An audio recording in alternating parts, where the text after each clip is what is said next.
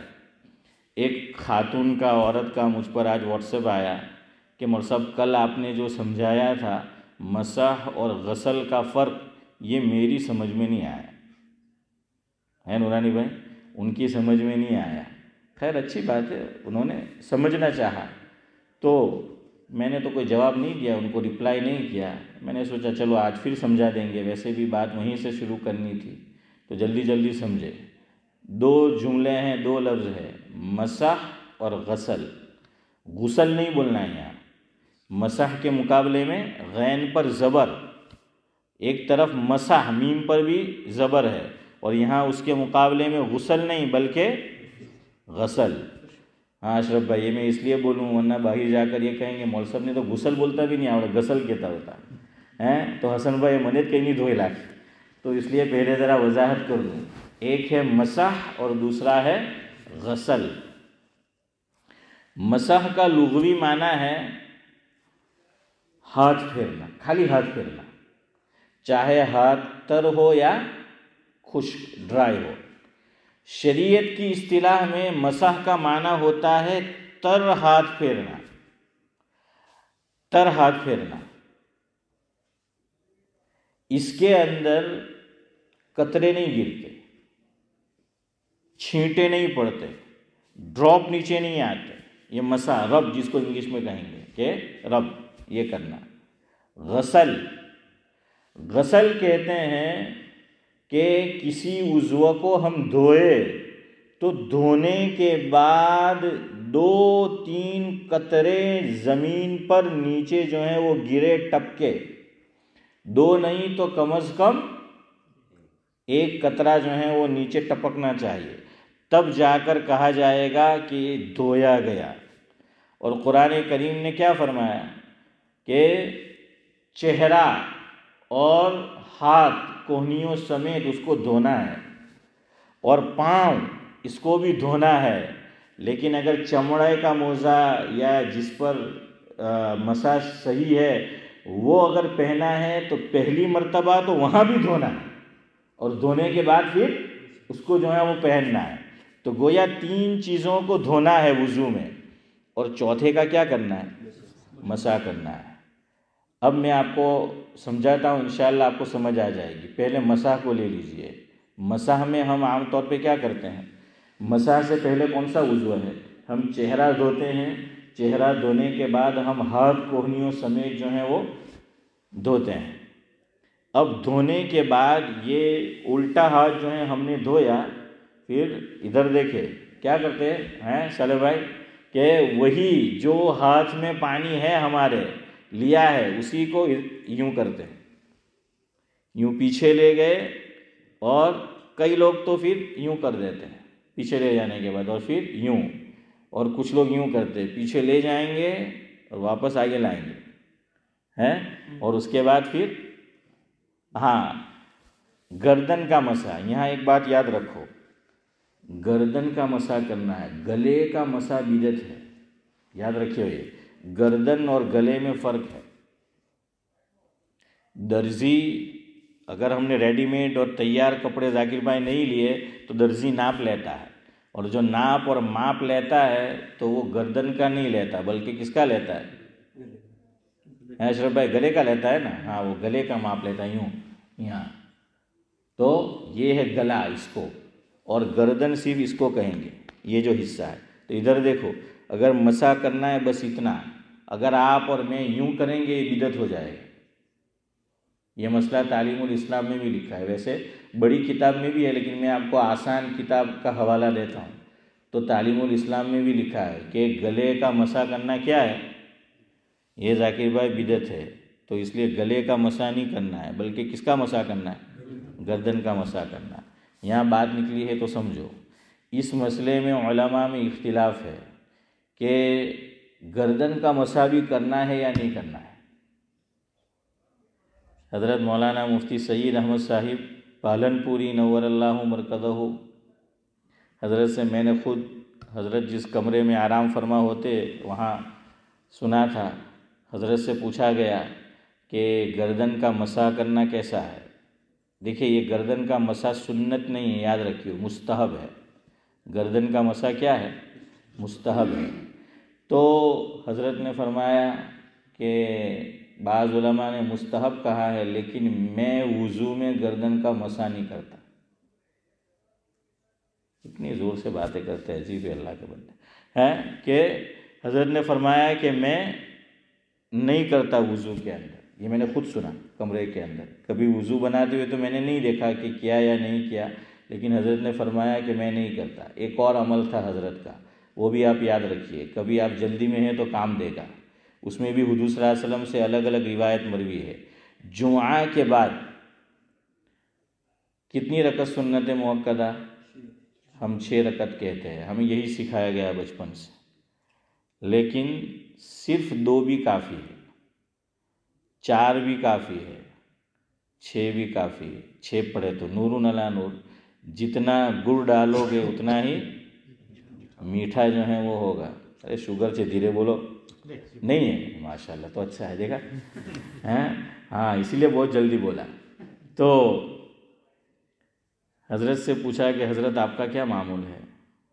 حضرت نے فرمایا کہ اگر میں سنت مسجد میں پڑھتا ہوں تو 4 پڑھتا ہوں، گھر جا کے پڑھتا ہوں تو 2 پڑھتا ہوں. اور یہ تو میں نے بھی نوٹس کیا، ہم تو 12 پڑھتے ہیں، حضرت عام طور پہ 4 پڑھ کے چلے جاتے تھے، کبھی 6 بھی جو ہیں وہ پڑھ لی. لیکن یہ مسئلہ آج جان گئے تو اب عمل چھوڑ مت دیجیے. ہاں ورنہ حسن بھائی سوچیں گے کہ وہ مول صاحب આખા બયાનમાં આ વાત બહુ ભારે બતાવી હવે આજ જુમ્માથી ઇન્શાઅલ્લાહ આપણો અમલ ચાલુ આગળ ઇમ્તિયાઝ છે કે આજ